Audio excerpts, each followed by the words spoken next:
तो चलिए, good morning friends. अगर आपको भी लोगों से बात करने में डर लगता है, यानी आपकी कम्युनिकेशन स्किल्स वीक है, जिस वजह से आप सफल नहीं हो पा रहे, तो दोस्त ये सेशन आपके लिए है। नमस्कार, मेरा नाम इंद्रपाल सिंह, एक digital network marketing coach and business consultant. और आज आपके लिए लेकर आए हम कम्युनिकेशन स्किल्स। अगर आप बार बार असफल हो रहे हैं, फेल हो रहे हैं अपने बिजनेस में, स्पीच देने में डर लगता है, लोगों से बात करने में डर लगता है, तो दोस्त आप जो भी काम करते हो, शायद है आगे नहीं बढ़ पाएंगे उस काम में। आप चाहे जॉब कर रहे हो, चाहे बिजनेस कर रहे हो, किसी भी सेक्टर में हो, कम्युनिकेशन के बगैर आप ज्यादा ग्रोथ नहीं ले सकते किसी भी काम में। क्योंकि सेल्स करोगे तो आप बोल कर करोगे, जॉब करोगे तो भी वहां आपको कम्युनिकेट करना पड़ेगा लोगों से।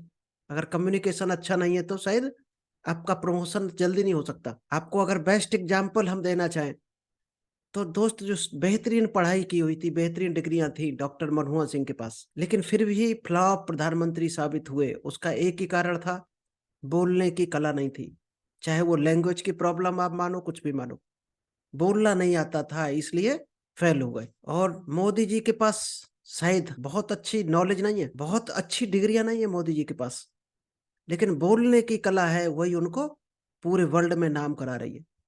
अगर आप भी तरक्की के शिखर पर बढ़ना चाहते हैं, आगे जाना चाहते हैं, तो आपको पब्लिक स्पीकिंग यानी कि कम्युनिकेशन स्किल सीखनी पड़ेगी। तो आज हम वही आपके लिए लेकर आए हैं। अगर आप कहीं भी वीक है, तो कैसे अपनी कम्युनिकेशन स्किल्स को बढ़ाएं और लाइफ में ग्रो करें। तो चलिए, विदाउट डिले हम शेयर करते हैं आपको अपना प्रेजेंटेशन, जिसका नाम है कम्युनिकेशन स्किल्स। तो आज आपको यहाँ पर ऐसे 7 कम्युनिकेशन स्किल्स मिलने वाले हैं, जो शायद अगर आपने सीख लिए तो काफी हद तक आपका कम्युनिकेशन स्किल्स यानी पब्लिक स्पीकिंग में सुधार आ जाएगा। और इसमें सुधार आ गया तो समझो आपने 50% जंग जीत ली। अगर आप किसी से भी बात करना चाहते हैं, तो दोस्त आपको कम्युनिकेशन स्किल्स बढ़ानी ही पड़ेगी। अगर वो नहीं बढ़ाई तो आप बातचीत ही नहीं कर पाएंगे, और बातचीत नहीं करेंगे तो आपका काम नहीं बनने वाला, क्योंकि बात नहीं करोगे जब तक, तब तक बात बनने वाली नहीं। बेहतर कम्युनिकेशन से बेहतर रिलेशन बिल्ड होते हैं। अगर आपका कम्युनिकेशन बेहतर है, तो ही आपका रिलेशन बेहतर हो सकता है। इसलिए अपना रिलेशन अगर बिल्ड करना है अच्छा, तो कम्युनिकेशन स्किल्स बढ़ानी पड़ेगी। क्योंकि रिलेशन अगर नहीं है, तो आप सेल्स की दुनिया में फ्लॉप है। सेल्स का बिजनेस चलता है रिलेशन से।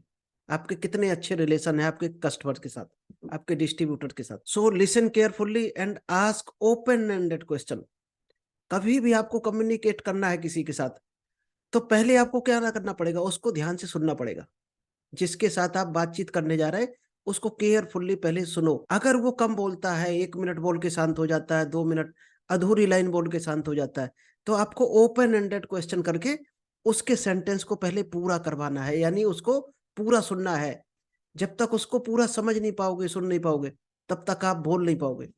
क्योंकि उसने तो बताया ही नहीं आपको उसको क्या चाहिए, तो आप बोलोगे क्या? और वो तब जान पाओगे जब उसको बोलने का मौका आप दोगे। तो ओपन एंडेड क्वेश्चन क्या होते हैं? जैसे वो कहीं जाके रुक गया बोलते बोलते, तो ओह, अच्छा, फिर कैसे, क्या आप फिर से बताएंगे कि अभी आपने क्या कहा? तो इस तरह के क्वेश्चन जब आप करते हो, तो शायद है लोग पूरा बोलेंगे। जब वो अपना पूरा आपको डिटेल देगा, तो आप उसके बारे में बेहतर नॉलेज दे सकते हो उसको। कुछ पैराफ्रेजिंग वर्ड होते हैं, तो उनको भी आप यूज कर सकते हो। और लास्ट में क्या करना है, जब आपने क्या समझाया, एक समरी बनाकर उसको देनी है। आज क्या क्या आपने सिखाया, तो उन पॉइंट्स की एक समरी बनाकर देनी है, जिससे वो घर लेकर जा सके उस नॉलेज को। क्योंकि जो घर लेके जाएगा वही इंप्लीमेंट करेगा जाके। तो घर देकर आपने क्या भेजा, तो लास्ट में समरी जरूर बना के दो उसको। आपने कई बार हमारा सेशन भी देखा होगा, जितने पॉइंट हम बताते हैं, अभी आपको 7 पॉइंट बताने वाले, तो लास्ट में एक बार या तो रिपीट करेंगे, या आपको सिंगल पेज में रख के देंगे, क्योंकि वही चीज आप घर के लेकर जाने वाले हो। तो चलिए, 7 पॉइंट में हम एक एक करके आपको बताएंगे। पहला पॉइंट रहेगा, बी एन एक्टिव लिसनर। अगर आपको स्पीकर बनना है, तो पहले आपको सुनना पड़ेगा। क्योंकि आप बोलोगे क्या, जब नॉलेज लोगे तभी तो आप दे पाओगे। जब आपके अंदर है ही नहीं जो चीज, वो आप दे नहीं सकते किसी को। वही दे सकते हो जो आपके पास है, और वो तब आएगी जब आप किसी को सुनोगे, यानी आप नॉलेज लोगे कहीं से। अगर आप यूट्यूब पर, फेसबुक लाइव पर, या जूम सेशन पर, जहां भी ये ट्रेनिंग सेशन सुन रहे हैं, तो दोस्त आप ले रहे हैं कुछ ना कुछ, यानी सीख रहे हैं। यानी आगे भविष्य में आप स्पीकर या कम्युनिकेशन स्किल्स सीख कर आप बेहतर स्पीकर बनने वाले हैं। तो अगर बेहतर बोलने वाले, आप बेहतर स्पीकर बनना चाहते हो, तो पहले बेहतर लिसनर बनना पड़ेगा। यानी 70% आपको लिसनिंग पर फोकस करना पड़ेगा, कॉन्स्टेंट होकर सुनना पड़ेगा, कॉन्स्टेंटली सीखना पड़ेगा। तभी आप स्पीकर बन सकते हैं। दोस्त आज हम भी अगर आपको 1 घंटे सिखाते हैं तो 4 घंटे कहीं से सीखते भी हैं, तो ही आपको हम सिखा पा रहे हैं। तो पहला पॉइंट आपको समझ आ गया होगा। जो कम्युनिकेशन स्किल्स का दूसरा पॉइंट है वो है बी क्लियर एंड कॉन्साइज, यानी आपको क्लियर रहना पड़ेगा। जो भी शब्द आप बोल रहे हो क्लियर परफेक्ट होना चाहिए, उस चीज का आपको कंप्लीट नॉलेज होना चाहिए जो आप बोल रहे हो।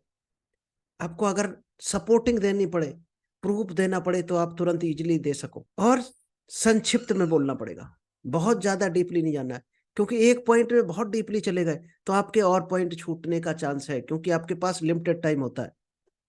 अगर आपके पास है भी टाइम, मान लीजिएगा 1 घंटा या 2 घंटा, तो सामने वाले के टाइम का कदर करना पड़ेगा आपको। कोई आपके पास 30 मिनट लेकर आया तो आप उसको 2 घंटा नहीं बैठा सकते, 30 मिनट में ही उसको देना है सब कुछ। तो आपको उस हिसाब से चलना पड़ेगा हर पॉइंट को लेकर कि 30 मिनट में आप फिनिश कर सको अपने सेशन को। तो दूसरा पॉइंट जो आपने नोट कर लिया होगा, बी क्लियर एंड कंसाइज। चलिए तीसरे पॉइंट पर चलते हैं, जिसका नाम है admit when you are wrong. जब भी आपसे कोई गलत शब्द निकल जाए, कहीं पर आपसे गलती हो जाए, तो तुरंत अपने आप से माफी मांग लेना है, तुरंत अपनी ऑडियंस से माफी मांग लेना है। क्योंकि दोस्त कहावत है कि माफी मांगने वाला हमेशा बड़ा होता है और देने वाला छोटा होता है। तो जब भी आपसे कोई गलती हो तो माफी मांग लो। दोस्त यहाँ पर एक आपको हम टेक्निक बताने चाहेंगे। एक दोस्त टेक्निक है, हवाईयन टेक्निक है। हवाईयन के लोग यूज करते थे इसको, और दोस्त उन लोगों में इतना बड़ा परिवर्तन आया इस टेक्निक को यूज करके, तो आप भी लिखना चाहें तो इसको लिख सकते हैं। इस टेक्निक का नाम है होपोनोपोनो। उन लोगों ने इसको यूज करके बड़ी बड़ी बीमारियां, अपने बड़े बड़े काम इस टेक्निक से करवा लिए। और इस टेक्निक में केवल 4 शब्द हैं, अगर वो 4 शब्द आप रिपीट करते हो, डेली 3-4 बार बोलते हो सुबह, तो फिर देखना आपकी लाइफ में कैसे परिवर्तन शुरू हो जाते हैं। तो उन टेक्निक को आप लिख लीजिएगा। पहला जो शब्द है, आई एम सॉरी। जाने अनजाने में दिन में हमसे कई गलतियां हो जाती है, और उस गलती को कभी भी हम सॉरी नहीं बोलते।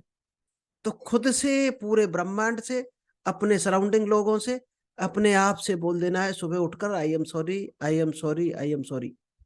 अगर 3 बार आप ये बोल देते हो तो समझो सभी लोग आपको क्षमा कर देते हैं। और ये बोलना है अपने माइंड को, क्योंकि आपसे कोई गलती हुई, बाद में याद आई, तो आपको पछतावा होगा अपने माइंड को। आपने ही गलती की और आप ही उसके बारे में सोच रहे हो, तो माफ कौन करेगा? आप अपने माइंड को माफ करोगे तो आपका माइंड खाली हो जाएगा। एक कहते ना, एम्प्टी और ग्लास। अगर आपको कुछ नई चीज लेनी है, मान लीजिएगा आपने चाय ले ली गिलास में कहीं बट रही, अब आपका कॉफी का मन हो, तो दोस्त पहले चाय पीनी पड़ेगी, या किसी को देनी पड़ेगी, या फेंकनी पड़ेगी। जब तक वो गिलास आप खाली नहीं करोगे, जब तक आप कॉफी या दूध नहीं ले सकते उसमें। ऐसे ही दोस्त माइंड है, अगर कचड़े से आप भरे हुए हो तो आपके नए नॉलेज समझ में आने वाला नहीं है। तो हमेशा दिमाग को पहले खाली करना पड़ेगा। तो आई एम सॉरी अगर आप बोलते हो तो आपका माइंड खाली हो जाता है नई चीजें लेने के लिए, पावरफुल चीजों को लेने के लिए। और पावरफुल चीजें जब माइंड में जाएंगी तो आप पावरफुल बनोगे। तो पहला सेंटेंस आपने लिखा होगा, आई एम सॉरी। सुबह उठो और 3 बार अपने आप से बोल देना है। सेकंड है, प्लीज फॉरगिव मी। जाने अनजाने में जो भी गलतियां हुई हमसे, उसके लिए ब्रह्मांड, शक्तियां और भगवान, गुरु, माता पिता हमें क्षमा करें। माफी मांग लो, अपने आप से माफी मांग लो बोलकर। तीसरा सेंटेंस है जो जादुई सेंटेंस, थैंक यू। इतनी पावर है दोस्त थैंक यू, आप बोल के देखना। अगर आदत नहीं है तो डाल लो, क्योंकि ये शब्द सारे अमीर लोग बोलते हैं। कहीं भी कोई आपको मदद कर रहा, या जाने अनजाने में कि आप नहीं समझ पाए, दोस्त थैंक यू बोल दो। पूरे ब्रह्मांड को उठ के अपने आप से 3 बार थैंक यू बोल दो। तो कहीं से आपको क्या क्या मिला है उसके लिए शुक्रिया अदा कर दो। भगवान से, खुद से, अपनी बॉडी से, जहां जहां से मिला होगा वो सबके पास मैसेज ऑटोमेटिक पहुंच जाएगा। फिर आपको और मिलना शुरू हो जाएगा। और थैंक यू नहीं बोलते हो तो आप उतना ही लेकर रह जाओगे। और लास्ट जो जादुई वर्ड है होपोनोपो टेक्निक का, वो है दोस्त आई लव यू। सबको बोल दिया करो आई लव यू। माता पिता को, गुरु को, अपने कलीग्स को, बच्चों को, हर एक को बोलना शुरू करो आई लव यू। फिर आप देखना कितना जादू होता है। ये जादुई शब्द है, क्योंकि आप जब भी कहीं गलत होते हो और माफी मांग लेते हो, तो दोस्त आपका जो पावर है वो मल्टीप्लाई होता है। डबल, ट्रिपल, 10x ग्रोथ होती है वहां पर। 10 गुना परिवर्तन होता है आपके अच्छे शब्द, अच्छी चीजें। चलिए तीसरे पॉइंट की तरफ चलते हैं। तीसरा पॉइंट दोस्त है नो योर लिसनर्स। अपनी ऑडियंस के बारे में जानना है। आपकी ऑडियंस कितनी पढ़ी लिखी है, क्या चाहती है, किस एज ग्रुप की है, क्यों आई है यहाँ पर, क्या लेना चाहती है, अगर ये नॉलेज है तो आप परफेक्ट चीज उनको दे पाओगे। तो हमेशा अपनी ऑडियंस को अपना स्पीच देने से पहले, जब भी आप कम्युनिकेशन करने जा रहे हो, अपना स्पीच देने जा रहे हो, मीटिंग करने जा रहे हो, तो आपकी ऑडियंस के बारे में आपको पता होना चाहिए। अगर आपकी ऑडियंस के बारे में आपको पता नहीं है, किस बिजनेस में इंटरेस्ट है उसको, किस सेक्टर में बढ़ना चाहती है, तब तक आप उसको वो चीज नहीं दे पाओगे जो वो चाहते हैं। हर आदमी की अपनी अपनी चॉइस, अपनी अपनी पसंद होती है। जिसको जो चाहिए, जहां जिसको पसंद है, वही चीज आप दोगे तभी वो लेंगे। तो हमेशा अपनी ऑडियंस से रिलेटेड ही स्पीच देना चाहिए। नेक्स्ट है रिमूव ऑल डिस्ट्रैक्शंस। आज हम आपके साथ जूम मीटिंग कर रहे हैं, कोई यूट्यूब पर जुड़ा हुआ है, कोई फेसबुक पर कोई लाइव है, कोई जूम पर लाइव है। अभी सामने हमारे कैमरा लगा हुआ है, मोबाइल रखा है, लैपटॉप में हमारी स्लाइड चल रही। अगर हम मीटिंग स्टार्ट करने से पहले अपना मोबाइल को साइलेंट नहीं करते, तो दोस्त जब भी मैसेज आएगा व्हाट्सएप पर, या एसएमएस आएगा, मेल आएगा, तो वो हमें डिस्टर्ब करता रहेगा और हमारा ध्यान उधर कटता रहेगा। तो हमें क्या करना चाहिए, जब भी मीटिंग स्टार्ट करें उससे पहले मोबाइल को साइलेंट करके उल्टा रख दो, जिससे स्क्रीन भी हमें ना दिखे। तो वो हमारा डिस्ट्रैक्शंस बीच में डिस्टर्ब नहीं करेगा। हमें मीटिंग करने से पहले ये इंश्योर होना चाहिए, ये चेक कर लेना चाहिए कि हमारा कैमरा, हमारा लैपटॉप या हमारा मोबाइल अगर हम यूज कर रहे हैं, टैबलेट जो भी है, तो क्या फुल चार्ज है। ऐसा तो नहीं होगा कि मीटिंग करते करते अचानक एक स्विच ऑफ हो जाए। दोस्त कितने लोग डिस्टरबेंस होंगे और लोगों का ध्यान भंग हो जाएगा, आपका भी ध्यान भंग हो जाएगा, मीटिंग डिस्कनेक्ट हो सकती है। तो ये चीजें, बारीक बारीक चीजें ध्यान रखनी पड़ेगी। अगर बाहर से कोई साउंड आ रहा है, तो हम जिस रूम में बैठे हैं, दोस्त खिड़की दरवाजे बंद होने चाहिए, जिससे बाहर का शोरगुल नहीं आना चाहिए। क्या हमारी लाइट सही है, हमारा चेहरा लोगों को दिख रहा, पता चले हम स्पीच दे रहे हैं लोगों को, जूम पर, ऑनलाइन या फिजिकल, और हमारा चेहरा लोगों को दिख ही नहीं रहा, तो क्या होगा, केवल दोस्त 25% आपका भाषण पहुंचेगा लोगों के पास तक। और आपके फेस इंप्रेशंस, आपकी बॉडी लैंग्वेज, आपकी आवाज, आपका चेहरा साफ दिखेगा, तो 100% लोगों तक हमारे शब्द पहुंचेंगे। तो जितने भी डिस्ट्रैक्शंस हैं जो हमें डिस्टर्ब कर सकते हैं मीटिंग के दौरान, वो हमें पहले ही क्लियर करके रख देने हैं, जिससे हमें कोई डिस्ट्रैक्शंस डिस्टर्ब ना कर सके। चलिए लास्ट 6वां पॉइंट लेके चलते हैं। 6 पॉइंट है keep a positive body language. हमेशा पॉजिटिव बॉडी लैंग्वेज में आपको रहना है। आप देख रहे होंगे यहाँ पर पास्चर, कुछ बॉडी के पास्चर देख रहे होंगे, क्या शब्द बोलना है तो कैसे हाथ करना है।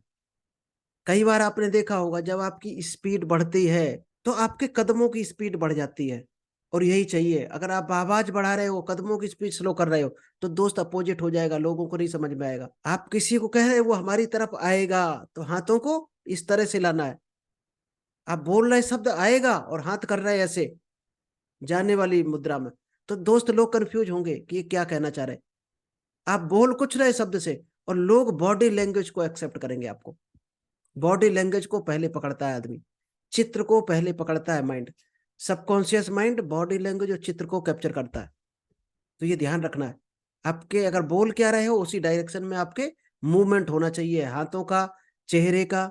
पता चले कोई सेंटेंस बोल रहे हैं आप हंसी वाला और दुखी हो रहे हो वहां पर, तो क्या होगा, उल्टा इफेक्ट जाएगा और उसको कुछ भी समझ नहीं आएगा। तो बॉडी लैंग्वेज हमेशा ध्यान रखना है। सेवेंथ और लास्ट पॉइंट जो रहेगा, टेक नोट्स। अगर आप मीटिंग में आज बैठे हो हमारी, अगर आपके पास डायरी पेन नहीं है, तो दोस्त आप 25% ही लेकर पहुंचोगे, और वो भी 24 घंटे तक रहेगा, इसके बाद आप वो भी भूल जाओगे। तो जब भी आप कहीं सीखने जाओ, तो हमेशा डायरी पेन आपके हाथ में होना चाहिए और हर पॉइंट लिखा होना चाहिए आपके पास, जिसको भी आप सीखना चाहते हो। जो आपके मतलब का नहीं आता है उसको छोड़ो, जो सीखना चाहते हो, लाइफ में इंप्लीमेंट करना चाहते हो, तो आपको लिखा होना चाहिए। इसीलिए कहावत है कि you are a very serious in listening to them. जब आप किसी को सुनने में सीरियस होते हो, then you all the good point will be noted down. तो उसके अच्छे पॉइंट आपको नोट कर लेने चाहिए, क्योंकि हम बार बार एक चीज अपनी मीटिंग में आपको सिखाते हैं कि लाइव में जो नोट्स बनाता है वही नोट कमाता है। अगर आप पॉइंट को नोट नहीं करते हो सीखने के टाइम पर, तो आप कभी बहुत ज्यादा नोट नहीं कमा पाओगे। तो हर पॉइंट को नोट करना सीखो। एक कहावत है कि ऑलवेज थिंक ऑन पेपर। जो भी आप सोचते हो, अच्छे विचार आते हैं, कहीं से सीखते हो, तुरंत पेपर पर लिख लो। जो लिख लिया वो अपना है, बाकी सब सपना है। तो अच्छे पॉइंटों को हमेशा लिख लिया करो। अगर इसमें मीटिंग में कुछ भी अच्छा लगा हो, तो आप लिख लेना इसको, तो ये आपके काम का है, नहीं तो 24 घंटे के बाद ये आपके लिए जीरो हो जाएगा। क्योंकि दिमाग इतना चलायवान है कि ये चकाचौंध में सब कुछ भूलता चलता है, पिछला क्या हुआ हमारे साथ। लिख लिया तो आपका हो गया वो परमानेंट। चलिए, थैंक यू। आई होप आपको ये कम्युनिकेशन स्किल्स पसंद आए होंगे और इसको सीखकर आप बेहतर पब्लिक स्पीकर बन सकते हैं। अगर आपको अच्छे लगे हो public speaking point, communication skills, तो जल्दी से इस यूट्यूब चैनल को सब्सक्राइब कर लीजिएगा, जिससे आपको हम और बेहतर नॉलेज दे सकें। और अगला टॉपिक आपको किस सेशन पर चाहिए तो कमेंट्स बॉक्स में कमेंट करके जरूर बताएं। और आप भी चाहते हो अगर लोगों को भला करना, अपने दोस्तों को, तो ये वीडियो उनको जरूर शेयर करना। तो thank you, all the best.